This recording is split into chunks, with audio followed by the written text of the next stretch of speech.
આજે હું તમને ક્રોશોમાં ચેન કેવી રીતે લેવાય એ શીખવાડીશ। ચેન લેવા માટે આપણે એક ઊન લીધું છે અને લીધો છે 1.75 નંબરનો હૂક।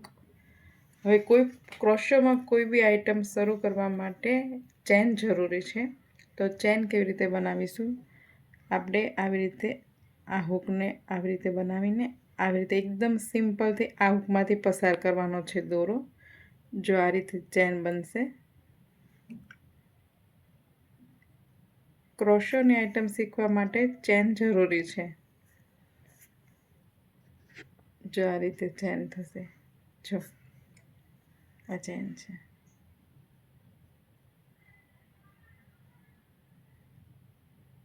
એકદમ ઇઝી છે। સૂયાને આવી રીતે આંટી લગાવીને આવી રીતે ખેંચવાનો છે। જો આવી રીતે નીચેથી લઈ આ દોરાને અંદરથી આવી રીતે ખેંચવાનો છે।